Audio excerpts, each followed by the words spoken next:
I messed up. I've just come back from Pakistan. My family trip to Pakistan after B-Sal, 20 years.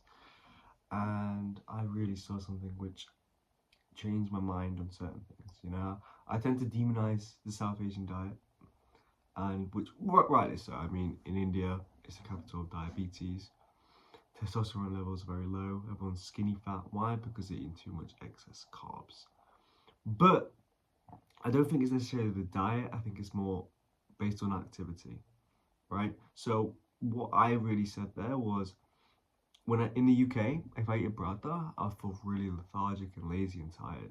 But if I ate the same thing in Pakistan, I'd feel fine. And I think there's two things. One, the ingredients that are a lot more organic and real. You know, when they bring over wheat flour and all these things for paratha here, the atta, it's full of preservatives. You have to bring it all over. You know, it changes it. It ruins your gut. Those extra little chemicals and ingredients can really damage and cause harm to your gut, right? And number two is the weather. In the UK, it's very cold. In Pakistan and India and these places, it's very hot. So when you eat those foods, you're like burning the calories from just sitting there because it's so hot, right? You're just like, that's why people lose weight when they go to Pakistan, because you're burning calories even though you're not doing anything necessarily. Like, no, you can't really do anything because it's too hot. So think about it.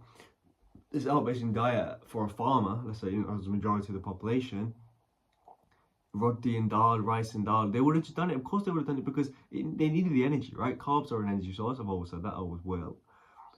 And, you know, they'd be burning it off straight away. Like, we burn it just sitting there. Imagine going out and doing things. Like, hard work, like pretty much lifting weights, essentially. You know, lifting and farming is very tough and very strenuous. So, there's that, I think. But then, look, this is the issue. Like, most people here are fat, right? Most of you South Asians are fat or skinny fat, whatever. So you kind of got to cut it out for now. Not entirely, but reduce the carbs, increase the protein and fats. And then when you're in a fit and healthy position, then yeah, have a roti every day, bro. Make sure it's good ingredients though, and make sure you're doing what you're imitating what they do in those countries. You know, how we do that is 5 to 10,000 steps, because that's what they would have done. They would have been really active, walking around all the time. Sure, we haven't got the sun, but that's okay. And then lifting weights 3-4 times a week. Lifting weights 3-4 times a week will imitate this work that they would have been doing it every day. And some of them are jacked. They didn't mean to be jacked. They're just being active, and that's what they do the thing. So if you live your life like that, you change it accordingly, right? You're probably fat, obese, skinny fat right now. Work hard now.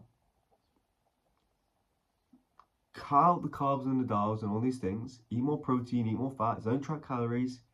If you want to learn how to do that, join our free Skool community down below. I'll tell you everything you need. Everything's in there. Literally, bro, it's completely free as well. And we're going to make it a cost eventually because so many people are joining. But you just join in right now, bro, if you're watching this video. And there'll be some courses and classes, and you just follow them. You eat, there's some certain meal plans you can just follow if you're vegetarian, non-veg, whatever. You do your thing, you get more active, you get your 5-10K steps, you lift heavy weights, you're imitating what we do in those countries while still eating the food you enjoy, but are limited. For example, once a week you have half a roti and some handi. Make sure the handi is cooked in good oils, not vegetable oils. I have a friend who's come back from India, and her whole gut lining is destroyed and ruined because two things: green chilies and seed oils. She came back home, her mum's going, "Beta, have some kachori," which is like a dal. Having that has damaged it even more because, let me guess, no, not even let me guess, the kachori was cooked in vegetable oils. To allow your gut to heal, you need to provide it with a good enough time to do so. So yeah, follow this, guys. Link down below. I was wrong about the South Asian diet. A few tweaks, you can make it great, and we can lose fat and finally become a good country with fit, healthy people. That's my goal, bro. And yeah, no, I'm not super fit and jacked. Like the people you see, I'm below average in terms of gym physique, right? But I lost a lot of weight.